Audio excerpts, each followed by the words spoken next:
हैं तो क्यों मोबाइल सिग्नल कमज़ोर हो जाता है। यह सब कुछ हमें सिग्नल प्रोपेगेशन की रोमांचक दुनिया में ले जाता है। आज हम जानेंगे कि सिग्नल कैसे यात्रा करते हैं, लाइन ऑफ साइट और नॉन लाइन ऑफ साइट में क्या अंतर है, और यह हमारे वायरलेस नेटवर्क की गुणवत्ता और कवरेज को कैसे प्रभावित करते हैं। तो चलिए शुरू करते हैं। सबसे पहले सिग्नल प्रोपेगेशन से परिचित होते हैं। सिग्नल प्रोपेगेशन वह प्रक्रिया है जिसमें सिग्नल एक स्थान से दूसरे स्थान तक यात्रा करते हैं। यह यात्रा एंटीना, ट्रांसमीटर और रिसीवर के माध्यम से होती है। जब आप मोबाइल फ़ोन से कॉल करते हैं या इंटरनेट का उपयोग करते हैं तो आपकी आवाज़ और डेटा को सिग्नल में बदलकर रेडियो वेव्स के माध्यम से हवा में भेजा जाता है और यह प्रक्रिया मोबाइल रेडियो प्रोपेगेशन या रेडियो प्रोपेगेशन कहलाती है। रेडियो प्रोपेगेशन के बारे में जानने से पहले रेडियो वेव्स का व्यवहार और फ्रीक्वेंसी का उस पर प्रभाव समझना ज़रूरी है। रेडियो वेव्स की कुछ विशेषताएं हैं जो उन्हें वायरलेस संचार के लिए आदर्श बनाती हैं। इसकी पहली विशेषता है लंबी दूरी तक यात्रा। रेडियो वेव्स लंबी दूरी तक प्रभावी रूप से यात्रा कर सकती हैं, जिससे बड़े कवरेज क्षेत्र संभव हो जाता है। स्क्रीन पर आप देख सकते हैं कि एक मोबाइल टावर इन वेव्स के जरिए कितनी दूर तक सिग्नल कवरेज दे पा रहा है। इसकी अगली विशेषता है इमारतों में प्रवेश। जैसा कि आप डायग्राम में देख सकते हैं कि ये वेव्स दीवारों और इमारतों में प्रवेश कर सकती हैं, जिससे घर के अंदर की संचार की सुविधा मिलती है। अगली विशेषता की बात करें तो वह है इंडोर और आउटडोर दोनों प्रकार के संचार के लिए उपयोगी। यानी ये वेव्स इंडोर घर और ऑफिस और आउटडोर यानी खुले क्षेत्र दोनों में समान रूप से उपयोगी होती है। आप अपने मोबाइल फ़ोन का इस्तेमाल घर के अंदर भी कर सकते हैं और बाहर भी समान तरीके से कर सकते हैं। ओमनी डायरेक्शनल सर्व दिशात्मक ये वेव्स हर दिशा में यात्रा कर सकती हैं, जिससे व्यापक क्षेत्र में सिग्नल कवरेज संभव हो जाता है। क्या आपको पता है कि रेडियो वेव्स का व्यवहार उनकी फ्रीक्वेंसी पर निर्भर करता है? लो फ्रीक्वेंसीज पर ये वेव्स बाधाओं को पार कर सकती हैं, लेकिन दूरी बढ़ने पर इनकी स्ट्रेंथ या शक्ति तेजी से घटती है। उदाहरण जैसे एफएम रेडियो सिग्नल, जो शहरों और ग्रामीण इलाकों में दीवारों और अन्य बाधाओं को पार करके आसानी से सुने जा सकते हैं। हाई फ्रीक्वेंसीज या उच्च फ्रीक्वेंसी वेव्स सीधा यात्रा करती हैं, बाधाओं से टकराकर रिफ्लेक्ट हो सकती हैं, जिससे सिग्नल में बाधा आती है। बारिश इन वेव्स को कमजोर या अवशोषित कर सकती है। वास्तविक जीवन का उदाहरण ले तो जैसे सैटेलाइट टीवी सिग्नल्स, जो हाई फ्रीक्वेंसी पर सीधी रेखा में यात्रा करते हैं और डिश एंटीना द्वारा केंद्रित किए जाते हैं, और जब भारी बारिश होती है तो सैटेलाइट टीवी का सिग्नल कमजोर हो जाता है। तो देखा आपने, इन रेडियो वेव्स का उपयोग करके सिग्नल एंटीना के माध्यम से रिसीवर तक पहुंचते हैं। चलिए उदाहरण की मदद से रेडियो प्रोपेगेशन को विस्तार से समझते हैं। मान लीजिए एक मोबाइल यूज़र गाड़ी चला रहा है या यात्रा कर रहा है और यूज़र का मोबाइल फ़ोन सिग्नल टावर यानी बेस स्टेशन से जुड़ा है। आप स्क्रीन पर देख सकते हैं जैसे जैसे यूज़र आगे बढ़ता है, सिग्नल इमारतों, पेड़ों और अन्य अवरोधों से टकराते हैं। कभी कभी ये सिग्नल फ़ोन तक सीधे पहुंच जाते हैं, जिससे कनेक्शन मजबूत रहता है, लेकिन अगर सिग्नल किसी ठोस अवरोध को टकराता है तो कमज़ोर हो जाता है, तो कनेक्शन में बाधा आ सकती है और सिग्नल कमज़ोर हो जाता है। मतलब सिग्नल की यह यात्रा सरल नहीं होती। यह यात्रा कई कारकों से प्रभावित होती है और रेडियो प्रोपेगेशन के दो प्रमुख प्रकार हैं, लाइन ऑफ साइट और नॉन लाइन ऑफ साइट। यह दोनों प्रकार वायरलेस संचार की दक्षता, सिग्नल की गुणवत्ता और नेटवर्क कवरेज को प्रभावित करते हैं। लाइन ऑफ साइट एक ऐसा संचार तरीका है जिसमें ट्रांसमीटर जैसे कि मोबाइल टावर और रिसीवर जैसे कि एक मोबाइल फोन या एंटीना के बीच कोई भी बाधा नहीं होती।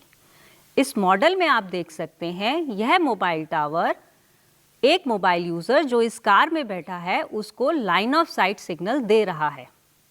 मतलब रेडियो सिग्नल सीधे बिना किसी रुकावट के एक बिंदु से दूसरी बिंदु तक यात्रा करता है। लाइन ऑफ साइट सिग्नल की प्रकृति। सबसे पहली प्रकृति है सीधा मार्ग। बाधाओं से हस्तक्षेप के बिना एक सीधा रेखा में यात्रा करता है। उच्च सिग्नल गुणवत्ता इसकी अगली प्रकृति है। सिग्नल संचार मार्ग में कोई बाधा नहीं है, इसलिए सिग्नल स्ट्रेंथ अच्छी रहती है, जिससे सिग्नल की बेहतर गुणवत्ता होती है। कम विलंबता या लो लेटेंसी। सीधे मार्ग के कारण सिग्नल ट्रांसमिशन में न्यूनतम देरी होती है।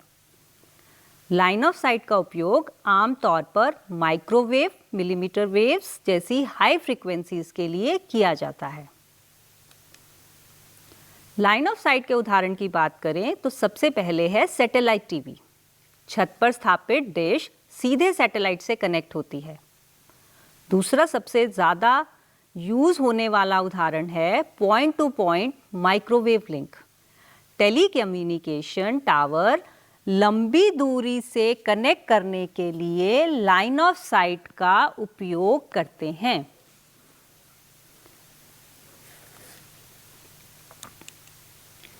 लाइन ऑफ साइट की कुछ चुनौतियां भी हैं, जैसे लंबी दूरी पर पृथ्वी का कर्वेचर लाइन ऑफ साइट पथ को अवरुद्ध कर सकता है।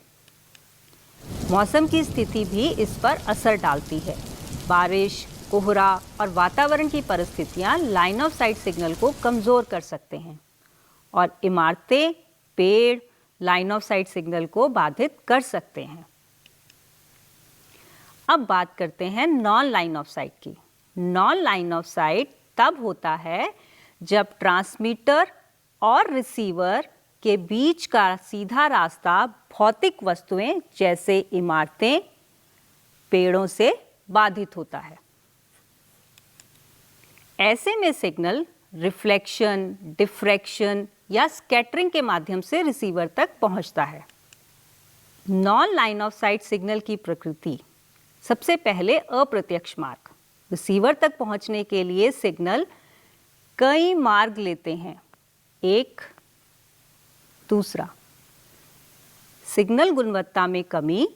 अवरोधों की वजह से सिग्नल में हानि, देरी और इंटरफेरेंस होता है, जिससे सिग्नल की गुणवत्ता कम हो जाती है।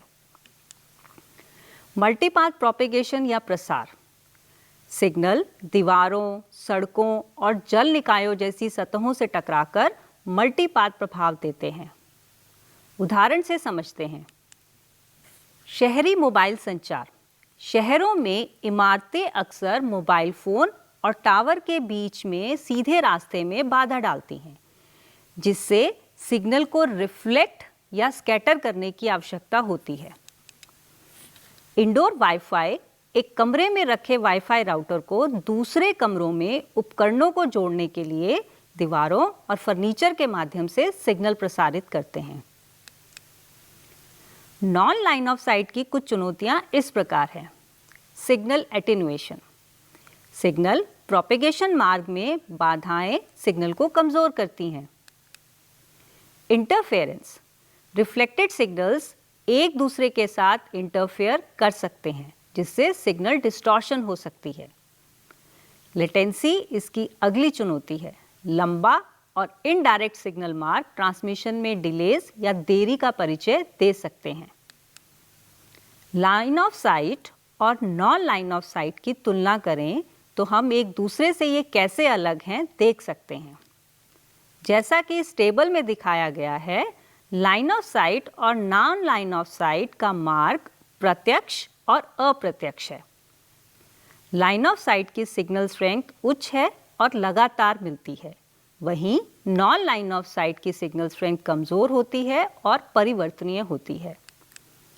प्रोपेगेशन का तरीका देखें तो लाइन ऑफ साइट में प्रत्यक्ष वेव से प्रोपेगेट होती है और नॉन लाइन ऑफ साइट में रिफ्लेक्टेड, डिफ्रैक्टेड और स्कैटरिंग वेव्स प्रोपेगेट होती हैं।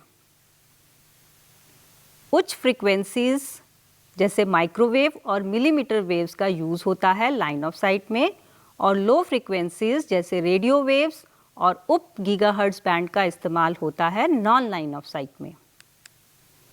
और अगर एप्लीकेशंस की बात करें तो point two point microwave, drone संचार, सैटेलाइट संचार लाइन ऑफ साइट के अनुप्रयोग हैं, और नॉन लाइन ऑफ साइट के अनुप्रयोग हैं शहरी सेलुलर, इंडोर वाईफाई और वाहन संचार। वायरलेस कम्युनिकेशन में लाइन ऑफ साइट और नॉन लाइन ऑफ साइट का क्या महत्व है? लाइन ऑफ साइट और नॉन लाइन ऑफ साइट के प्रभावों को समझना क्यों ज़रूरी है, आइए जानते हैं। सबसे पहले system design. Line of site और नॉन लाइन ऑफ साइट को समझने से इंजीनियर्स को उपयुक्त फ्रीक्वेंसी, एंटीना और पावर लेवल्स का चयन करके कुशल नेटवर्क डिज़ाइन करने में मदद मिलती है।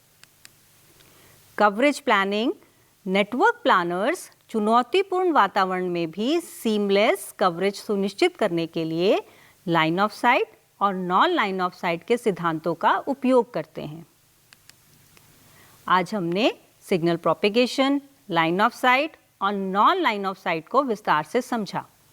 हमने जाना कि यह हमारे नेटवर्क कवरेज और गुणवत्ता को कैसे प्रभावित करते हैं। अगले वीडियो में हम वायरलेस संचार में आने वाली चुनौतियों पर चर्चा करेंगे। धन्यवाद।